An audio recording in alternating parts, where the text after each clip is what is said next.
$40 받고 미국 주식 시작하자. 키움증권 최초 신규 고객이면 $40 미국 주식 투자 지원금 드려요. 비대면 최초 신규 고객 국내 주식 100만 원 이상 거래하면 현금 4만 원도 추가로 드려요. 해외 주식은 원금 손실 발생이 가능하며 그 결과는 투자자에게 귀속되오니 유의하세요.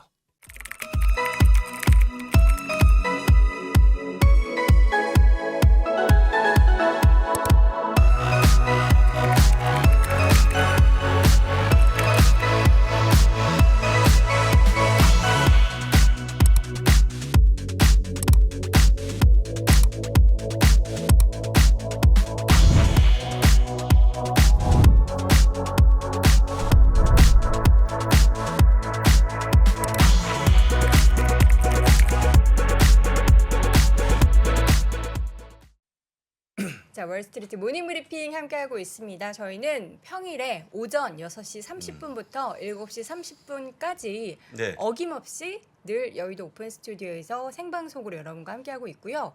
여기 지금 아무도 사람이 없네요. 안 보. 한 분. 예, 한 분 출근하시는 지나갑니다. 한 분. 분. 예. 예. 많지 않습니다. 잘 출근하시기 예. 바라겠고요. 여러분들도 언제나 열려 있으니까 구경 오시면 저희와 또 네. 인사도 하고 예, 그렇습니다. 스튜디오 구경도 하고 하실 수 있습니다. 자, 이번에는 키움증권 이원주 선임연구위원 함께하도록 하겠습니다. 어서 오세요. 어서 오십시오. 네, 안녕하십니까. 네, 반갑습니다. 저번에 맨 처음 저희와 함께 이야기 나누셨을 때 그 지수단에 대해서 되게 자세하게 설명을 해주셨어요. 근데 이게 좀 상향 조정이 됐다. 아, 네, 좀 오늘은 이게 왜 지수를 좀 상향 조정했는지를 좀 말씀을 드릴 거고, 그리고 가장 선호하는 섹터도 조금 변동이 돼서. 아, 그래요? 네, 그래서 그거 이제 조금 이따 네, 공개해 주세요. 알겠습니다. 네, 알겠습니다. 그럼 네. 먼저 지수를 소폭 상향 조정을 했다라는 거는 뭔가 좋아지고 있다라는 거잖아요. 그렇죠. 네, 좋은 포인트가 좀 있다라고 네. 보여지고요. 일단 화면을 좀 보면서 말씀드리면은 지난번에 제가 출연했을 때 S&P 500의 예상 2022년도 말 밴드를 네. 한 4천에서 4천이 제일 너무 안 좋은 시나리오일 땐 이 정도 갈 것 같습니다. 그리고 4,600 정도가 이상 뚫으면 조금 증시가 둔화될 것 같습니다. 뭐 이런 얘기들을 드렸는데요. 실제로 4,600 한번 뚫고는 지금 약간 내려온 상태이죠. 그래서 근데 최근에 이 상승세의 흐름을 만든 게 조금 고민을 해보니 좀 변경된 생각들이 좀 있습니다. 한 페이지 넘어가서 보시면 사실 많이 올리진 않았고 네. 한 100포인트 정도는 더 올릴 만한 요인이 생겼습니다라는 말씀을 드리고 있습니다. 그래서 좀 하나씩 말씀을 드리면은 그 저희가 S&P 500 그 밴드를 좀 계산하는 모델이 있는데요. 그 모델에 주요하게 영향을 미치는 변수들이 좀 변동된 것들이 있습니다. 그 말씀을 좀 드릴 거고요. 일단 금리 같은 경우는 원래는 2020년 말 10년물 국채 수익률 기준으로 2.6% 정도를 봤었는데 금리는 조금 올려야 될 것 같아요. 네. 3.1%까지 봐야 될 것 같고요. 이건 사실 부정적인 요인입니다. 근데 하지만 그 뒤에서 더 자세히 말씀을 드릴 거지만 이 주식 리스크 프리미엄이라는 거는 대폭 낮췄어요. 이거는 이제 좀 뒤에서 좀 뭐 어떤 의미인지 말씀을 드릴 거고요. 네. 그 타겟 PER을 이제 17.5배 정도 봤었는데 이제 17.9배 정도 봅니다라고 해서 이제 예상치를 좀 상향 조정했다라고 보시면 될 것 같습니다. 네. 그래서 그래서 좀 100포인트 정도 올랐다. 네, 그래서 이제 변수들에 대해서 하나씩 말씀드리면 일단 첫 네. 번째는 금리고요. 음. 금리 같은 경우 결국 물가의 변수인데 그 최근에 좀 이 공급망 병목 현상이 원래는 좀 완화될 겁니다라는 말씀들을 드렸었는데 이 상하이에서의 락다운 문제가 꽤 안 좋은 영향을 미치고 있는 상황인 것 같아요. 실제로 지금 상하이가 사실 컨테이너 포트 양 기준으로는 뭐 무조건 세계 1위인데 네. 근데 지금 이쪽에서 락다운이 벌어지면서 트럭 드라이버도 이제 뭐 하역 작업 같은 거를 못 하는 거죠. 최근에 이 상하이 쪽에서 공급망 병목 현상이 굉장히 심해져서 이 대기 중인 컨테이너 선박선이 300개가 넘었는데 이게 2주 전 대비해서 거의 5배가 늘어난 겁니다. 그래서 지금 이쪽에 좀 많이 이 공급망의 그 병목 현상이 좀 심해졌다라는 거고요. 이렇게 되면은 좀 전 세계적인 어떤 그 생산이 좀 줄어들게 되는 거니까 물가가 좀 올라갈 수 있는 요인이라서 좀 금리는 좀 빠르게 올라갈 수 있겠다라는 생각이 좀 드는 겁니다. 네. 그다음에 한 페이지 넘겨 보시면은 그 말씀하셨던 그 평균 임금에 대한 이야기인데 네. 그 주간 기준으로 가져왔는데 지금 주간으로 일을 하면은 922.75달러나 받습니다. 100만 원 조금 넘게. 100만 원 넘는데요? 100만 원이 넘죠. 그러니까 지금 사실 임금이 너무 가파르게 올라가고 있는 구간이다 보니 사실 임금은 그 데이터 제가 장기로 가져온 이유가 뭐냐면 한 번 올라가면 잘 안 내려갑니다. 그렇죠. 근데 이게 인플레이션을 사실 야기하는 요소인 중에 굉장히 큰 요인이거든요. 맞아요. 그래서 전반적으로 공급망 병목 현상은 좀 길어지고 임금 상승세는 너무 시장 예상보다 더 가파르게 올라가다 보니까 이런 구간이라면 물가도 예상치보다 계속 높아질 가능성이 높고 그러면은 금리는 좀 높게 잡아야겠다라는 게 일단 첫 번째 좀 이거는 부정적인 이유고요. 네. 이제부터는 이제 금리에서 그래서 좀 더 설명을 드리면 이게 CME 그룹에서 발표하는 페드워치라는 네. 그 데이터인데 자주 보죠. 네, 보시면은 2022년도 마지막 그 이제 페드 회의 때 기준금리 거의 2.5%에서 2.75% 밴드까지는 갈 겁니다가 38%의 확률로 지금 나오고 있습니다. 네. 그러니까 전반적으로 그 페드가 최근에 이 점도표 발표했던 미디언이 1.9% 정도였으니까 그거보다 시장이 훨씬 더 금리가 높아질 것을 좀 감안하고 있는 겁니다. 그래서 일단 여기까지는 좀 부정적인 얘기를 드렸는데 네. 이제 좀 긍정적인 좋은 거. 요인들 긍정적인 말씀을 거. 드리면 네. 저희가 항상 PER을 볼 때 이게 이 선 그래프가 PER이거든요. 이 PER의 역수를 좀 중요하게 봅니다. 역수요? 그러니까 뭐 예를 들면 10배라고 한다면 이걸 1분의 10인 거니까 뒤집으면 10%잖아요. 네. 이게 보통 주주 요구 수익률이라는 개념을 적용을 하거든요. 주주 요구 요구 수익률. 수익률. 주주들이 요구하는 예를 원하는- 들면 이제 우리가 은행에 예금을 네. 하면 뭐 이자가 한 3%잖아요. 주식을 사면 10%를 받겠다. 뭐 이런 개념인 거죠. 그쵸. 근데 보시면 아시겠지만 이거는 세 가지 정도 변수로 구성이 되는데 이제 금리 그리고 이 회사채 수익률이라고 저번에 말씀드렸던 이제 리스크를 얼마나 높게 평가 낮게 평가하느냐 그리고 주식 리스크 프리미엄이라는 요소에 따라서 많이 변동이 됩니다. 이 주식 리스크 프리미엄은 주로 어떤 변수냐면 미국의 상대적인 매력도가 높을 때는 굉장히 낮습니다.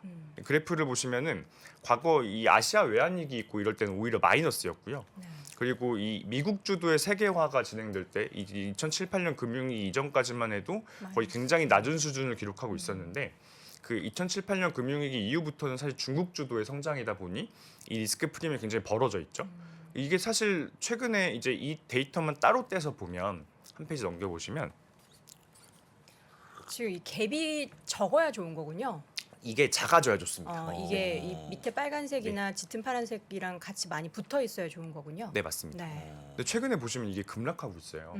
이게 어. 뭔가에 대해서 좀 고민을 할 필요가 있는 시점이라는 거고요. 왜 그럴까요? 네, 하나 넘겨보시면 그 최근에 미국의 상대적인 우위가 엄청 강해지고 있습니다. 상대적인? 네, 이 투자 매력도가 네. 굉장히 강해지고 있는데, 그냥 우리가 느끼기도 그래요. 네 맞습니다. 국내 왜냐하면 주식 생각을 이렇게 해보면 빠지는데. 네 그렇죠. 근데 이게 시가총액 비중을 저희가 좀 그려온 건데 이 보시면은 중국도 최근에 급락하고 있고요. 영독프로 표현되는 유럽 증시도 최근에 하향세고요. 네. 일본은 완전 기어가고 있고요. 저 우리나라 넣으면 난리 나겠네요. 우리나라도 좀 비중이 작아지고 있긴 하겠죠. 그렇죠. 네. 근데 최근에 이게 이 파란색 그래프가 미국인데 네. 미국 같은 경우 지금 최근에 급등하고 있죠. 최근에 거의 비중이 4%까지 올라가고 있는 과정입니다. 그래서 이 이유를 좀 말씀드리면 사실 환율이 굉장히 많은 것들을 보여줘요. 이게 이 회색의 이제 선 그래프로 그려놓은 게 이제 달러 인덱스인데 달러 인덱스는 굉장히 올라가고 있습니다. 네. 최근에 달러는 강세이고요. 근데 반면에 이제 이 1달러의 위안화 표시 가치, 엔화 표시 가치 이런 것들을 보면 이건 올라간다는 건 약세라는 뜻이죠. 근데 보시면 아시겠지만 최근에 엔도 올라가고 유로도 올라가고 다 올라갑니다. 이 이유를 좀 설명을 드리면 일단은 유로는 다들 아시다시피 지정학적 우려가 지금 가장 큰 지역이고 그렇죠. 아까 뉴스에서도 말씀하셨지만 최근에 푸틴이 굉장히 모든 제품 다 루블화로 결제하라는 말을 해요. 그러면 결국 유로화는 팔고 유로화를 루블화를. 팔고 루블을 사야 되는 네. 국면이다 보니까 이게 유로는 계속 약세인 겁니다. 그럼 글로벌 투자자들이 이게 유럽 쪽의 자금이 가기가 좀 힘들고 근데 N은 또 최근에 왜 이렇게 급등하고 있냐면 그 엔화는 사실 계속 그 양적 완화를 하고 있어요. 일본 같은 경우는 일드캡 전략이라고 해서 10년물 국채 수익률을 한 0.5%에서 계속 삽니다. 근데 막상 미국은 지금 기준금리 올라가고 있는 국면이다 보니까 이게 엔화를 팔고 달러를 살려는 수요가 큰 거죠. 근데 이렇게 엔저 현상이 일어나게 되면은 일본 증시로도 돈 안 갑니다. 그리고 최근에 중국 같은 경우는 심지어 락다운을 하고 있으니까 중국 쪽도 돈이 안 가는 겁니다. 그러면 이게 다 미국으로 몰리는 그림이 최근에 좀 갈 수밖에 없는 상황이 네. 연출이 되네요. 네, 맞습니다. 그래서 이제 제가 그래프로 좀 말씀을 드리면 주식 리스크 프리미엄이 낮아질 것 같습니다. 과거에 2007, 8년 금융위기 이전 수준만 해도 거의 뭐 굉장히 낮은 뭐 1% 수준이었는데 지금은 2% 수준이거든요. 근데 이게 내려간다면 우리가 과거에는 좀 PER이 많이 내려갈 것 같습니다라는 말씀들을 드렸지만 이제부터는 이게 리스크 프리미엄이 내려가게 되면 PER이 좀 안정적으로 유지가 될 것 같습니다. 그러면은 미국 기업의 실적이 올라가면 결국에는 좀 증시가 좀 이렇게 상향을 할 수 있는 포인트인 거죠. 아까 전에 네. 얘기한 것 중에서 저희 둘이서 얘기 좀 할게. 그 시간당 임금 있잖아요.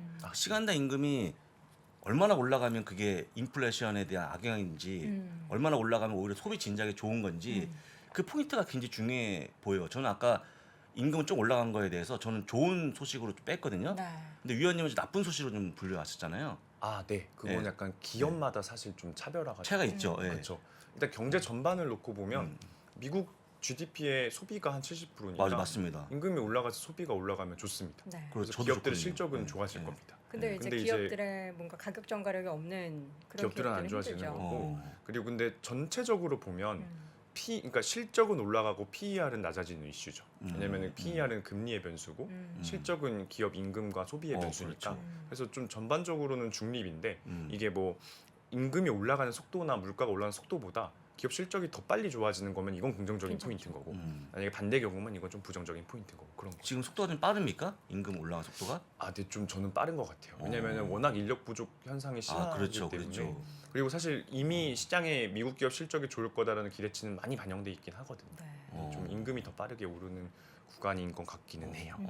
그렇군요. 지금 상황에 대해서 지금 다음 그림을 좀 보도록 하겠습니다. 지금 최근 얼마 전에 말씀하셨을 때 채권 쪽도 뭐 워낙에 네. 안 좋다 뭐 이런 얘기도 하셨었어요. 네, 투자하기 어렵다. 결국에는 금리가 올라가면 채권 가격은 빠지는 거니까. 네, 네. 근데 반대로 말하면 이제 좀 도식을 보면서 말씀을 드리면 이게 결국에는 지금까지 좀 어렵게 말씀드렸던 거에 가장 쉬운 표현입니다. 결국에 자. 미국 증시에서 네. 돈이 빠져나가요 채권 네. 시장으로. 왜냐하면 채권 시장의 금리가 높아지니까 가격이 이제 싸져서. 이제 이쪽이 저평가네 하고 이제 증시가 이렇게 빠져나가는 겁니다. 네. 이 그림은 사실 돈이 좀 작은 것 같아요. 근데 최근에 이제 중국, 일본, 미국 이 여러 나라들에서 증시에서 빠져나가죠. 미국 증시 들어오는 겁니다. 아, 돈이 많이. 그래서 지금 예. 화살표가 엄청 뚱뚱하네요. 네, 여기는. 그래서 미국 증시가 최근에 좀 많이 강했던 것 같아요. 네. 그래서 이런 트렌드가 좀 유지가 된다면 우리가 좀 미국 증시 조금 더 좋게 볼 수 있겠습니다라는 말을 드리는 거죠. 유지가 될 가능성이 높나요? 지금 여러 가지 상황을 저는 매우 봤을 높은 때? 것 같아요. 왜냐하면은 일단 그 유럽의 아까 말씀드린 시가총액 비중별로 보면 제일 중요한 시장이 중국이에요. 근데 중국은 제로 코로나 정책을 포기할 생각이 없는 것 같아요. 아 그래요? 네, 그러면 코로나가 퍼질 때마다 또 계속 락다운을 시키고 락다운하고 그리고 중국도 사실 최근에 임금이 굉장히 안 올라가고 소비가 잘 안 나오는 문제들이 있습니다. 네. 이게 노령화 문제가 좀 심하고 좀 그런 것들이 있기 때문에 그럼 중국 쪽으로 돈 안 가고 그러면은 다음으로는 유럽이잖아요. 근데 네. 유럽 같은 경우도 어찌 됐건 지금 리스키하고. 러시아와의 문제가 계속 해결이 잘 안 되고 그렇죠. 내수 에너지 가격이 너무 높아서 기업들 이익이 잘 안 나와요. 그러다 보니까 유럽도 잘 안 가고 그러면 다음 일본인데 일본은 지금 뭐 그 약간 노령화 문제 때문에 그쪽도 임금이 매력적이지 잘 안 않죠. 오고 소비가 잘 안 나오는 그림이기 때문에 이 그림이 꽤 이어질 것 같습니다라는 네. 말씀을 좀 오늘 드리는 겁니다. 어떻게든 자금이 미국 주식 시장으로 흘러갈 수밖에 없는 상황은 더 연출될 것이다. 그럼 중요한 거는 이제 우리가 이 가운데 미국 시장 내에서는 어떤 섹터가 매력적인지를 네. 이제 공개할 텐데 사실 우리 눈치 빠른 분들은 이미 그 자료 위에 써 있어서 네. 이거구나 네. 아셨을 것 같아요. 네. 소비주. 네, 예. 결국에는 이제 그 임금이 올라가는 네. 거에 혜택이 사실 소비주다 보니 소비주를 말씀을 드릴 건데 네. 그 차트를 보여드리면 제가 작년에 저희 팀에서 이제 연간 전망 보고서를 낼 때는 에너지를 탑픽으로 말씀드렸습니다. 그 이제 유가가 올라갈 것 같습니다라는 포인트로 에너지를 말씀을 드렸었고 실제로 잘 아웃퍼폼을 했었습니다. 뭐 그리고 경기도 이제- 좋고 러시아도 네, 문제가 맞습니다. 있었고. 네, 러시아 이슈도 있었고요. 근데 이제 연초에부터는 사실 이제 성장주를 좀 담자고 사실 의견을 말씀을 드렸어요. 왜냐하면 네. 너무 많이 빠졌었고 그리고 금리도 어느 정도까지는 다 시장이 반영을 한 것 같으니 성장주를 삽시다라는 말씀을 드렸는데 근데 결국에는 금리는 생각보다 더 높아질 것 같고 근데 말씀하신 대로 임금은 더 높아지는 것 같고 그럼 결국에 우리가 좀 임금이 올라갈 때 수혜주를 좀 사면 어떨까요?라는 말씀을 드리는 거고요. 결국 근데 이제 그 소비재 중에서도 기본 소비재 말고 자유 소비재를 사면 좋겠어요. 자유 소비재는 뭘 얘기하는 보통 걸까요? 사치재를 말하는 거죠. 그러니까 보통 뭐 락스나 뭐 세제 이런 거는 기본 소비재고 필수. 뭐 차, 아니면은 뭐 럭셔리 브랜드 뭐 이런 것들은 좀 사치제잖아요. 네. 왜 이쪽을 사자는 말씀을 드리는 거냐면 이게 결국에는 지금 전반적인 공급망 병목 현상이나 인건비 상승 문제나 이 비용 증가 문제 같은 것들이 좀 이어질 거기 때문에 가격 전가력이 좀 가능한 업체들이 좀 유망합니다. 근데 기본 소비재 쪽에서는 제품 차별화가 잘 안 돼요. 우리가 락스를 살 때 뭘 네. 살지 고민하고 막 저걸 더 비싸게 사고 이러진 않잖아요. 그렇죠. 보통 이제 우리가 백을 사고 좀 옷을 살 때 좀 음. 비싼 것들을 사게 되죠. 네. 이런 업체들이 가격 전가가 잘 되거든요. 그래서 기본 소비재보다는 자유 소비재 쪽에서 좀 종목을 골라봅시다라는 말씀을 드리는 겁니다. 말은 자유 소비재인데 우리가 자유롭게 소비하려면 그만큼 돈을 많이 벌어야겠네요. 돈이 있어야겠죠. 그렇죠. 예, 예. 네. 네. 그래. 아니면 뭐든지 요즘에 모아서 사시더라고요. 돈을 모은 다음에 내가 좋아하는 거 사기 위해서 네. 한 3개월, 6개월 모아서 네. 그 비싼 백을 사고 이렇게 하는 게 많아요. 근데 최근에 팬데믹 이후로 2, 3년 사이에 이러한 좀 럭셔리한 또 가격 전가력이 있는 가격 결정권이 있는 브랜드들의 소비가 좀 많이 늘어나고 있는 것 같긴 해요. 근데 이제 앞으로도 좀 그럴 더 것 같아요. 늘어날 수 있는 상황 그리고 늘어나도 계속해서 소비할 만한 상황들이 연출된다라는 관점에서 소비에 대한 기대감을 갖는데 이게 소비가 앞으로 더 늘어날 거다라는 것에 대한 표도 지금 가지고 오셨어요. 아, 네, 이게 네. 나라별로 굉장히 차별화될 겁니다라는 오. 말씀을 드리려고 표를 가져왔는데 네. 차트를 좀 보시면은 그 유럽, 일본, 중국, 미국 차트를 가져온 겁니다. 근데 보시면 2019년 초 대비해서 이걸 100으로 두고 봤을 때 네. 지금 미국은 이렇게 완만히 올라가다가 이 코로나 국면에서 급하게 꺾였고 이게 다시 상승을 해서 지금 이 팬데믹 이전 수준보다 훨씬 높은 수준을 기록하고 있습니다. 이 4분기 때 숫자고요. 아무래도 임금도 많이 올라갔고 그리고 이 워낙 실업 그 지원 프로그램 같은 것들이 많다 보니 돈도 많이 뿌려졌고 네. 그러다 보니까 미국의 소비는 지금 주요국 대비해서 압도적으로 좋습니다. 반면에 이 유럽 같은 경우는 지금 팬데믹 수준에서 크게 못 벗어나고 비슷하네요. 있고요. 네, 왜냐면 유럽은 지금 워낙 그 내수 에너지 가격이 높고 좀 여타 비용들이 너무 많이 늘어나고 있어서 소위 지금 지갑이 좀 메말라 있는 상태인 것 같아요. 그리고 일본도 사실 마찬가지입니다. 일본은 지금 팬데믹 이전 수준을 아직 회복 못하고 있습니다. 중국도 사실 크게 회복했다가 결국에 락다운을 계속 유지를 하니까 많은 자영업자들이 많이 힘들고 임금도 안 오르고 좀 그런 구간이고요. 결국에 시장이 이 미국의 차별화된 소비 증가 트렌드에 좀 주목을 할 것 같아요. 그러면은 우리가 좀 자유 소비재 기업들을 좀 매수할 필요가 있겠다라는 말씀을 드리는 겁니다. 제가 그 미국 쪽에도 사업을 하고 있지 않습니까? 자그마하게 제가 아, 그렇습니까? 근데 요새 몰랐는데? 쇼피파이 통해서 알죠, 미국 예. 쪽 주문이 대거 늘어났어요. 원래 유럽 쪽이 더 많았었거든요. 어, 최근에. 딱 아시겠네. 쇼피파이 통하면. 괜히 이거 보면서 아 이래서 미국 쪽 소비가 늘어나나 하는 그러네요. 그런 뭐 숟가락 한번 얹어 어이, 봅니다. 자 그러면 이제 중요한 건 근데 저는 잠깐 궁금한 게 사실 명품 브랜드 하면 유럽 쪽이 되게 많잖아요. 근데 저 맞습니다. 표는 유럽 내에서 유럽 국민들이 소비하는 것만 포함되는 겁니까? 아, 그렇습니다. 아. 네, 유럽 GDP에서 소비 비중을 따온 거니까요. 네, 그럼 맞습니다. 또 유럽 브랜드를 이제 해외에서 많이 사기 때문에 아, 그게 이제 그렇죠. 포함이 되면 네. 유럽도 이제 올라갈 텐데 맞습니다. 그게 그런 건 아니라서 아니고. 여쭤봤고요. 그럼 이제 소비주 가운데서 이제 매력적인 소비주를 3가지 꼽아 네. 오셨는데 어떤 것들이 있을까요? 아, 한 가지 가져왔고요. 한 가지입니까? 네. 아 이게 3개가 아닙니까? 아, 네, 이게 하나의 그룹이군요. 테피스트리라는 그룹의 좀 얘기를 드릴 건데 네. 결국에 제가 오늘 서두에 말씀드렸다시피 금리는 좀 가파르게 올라갈 것 같습니다라는 말씀을 드렸잖아요. 그럼 첫 번째 조건은 밸류에이션에 대해서 조금 더 엄격하게 볼 필요가 있는 것 같습니다. 네. 그래서 좀 너무 이제 고평가받고 있는 뭐 LVMH나 음. 뭐 이런 너무 비싼 종목은 조금 제외를 합시다라는 네. 말씀들을 드리는 거고요. 두 번째로는 아까 말씀드렸다시피 비용이 올라가고 있는 구간이기 때문에 가격 전가력이 있는 업체들을 좀 사면 좋겠습니다라는 말씀을 드린 겁니다. 이 두 가지 기준에서 가장 부합하는 업체가 이 테피스트리라는 기업입니다. 네. 이 티커는 TPR이고요. TPI. 네, 사실 우리나라 국민들 입장에서는 이 브랜드들 뭐지라고 하실 수 있을 것 같아요. 왜요? 아. 많이 아시잖아요. 아, 많이 아시나요? 네. 사실 뭐 여성분들은 많이 아시죠. 네, 일단은 첫 번째로는 이 코치라는 브랜드입니다. 요거는 이제 네. 조금 중가 정도 되는 명품 네, 브랜드죠. 그러니까 사실 명품 브랜드로 구별을 하긴 해요. 럭셔리 애매하죠. 보통 이제 어포더블 럭셔리 브랜드라고 네네. 많이 하는데 이 코치라는 브랜드가 이 기업의 가장 영업이익의 대부분을 차지하는 브랜드고요. 그다음에 스튜어트 배츠만이나 케이트 스페이드 같은 브랜드들을 보유하고 있습니다.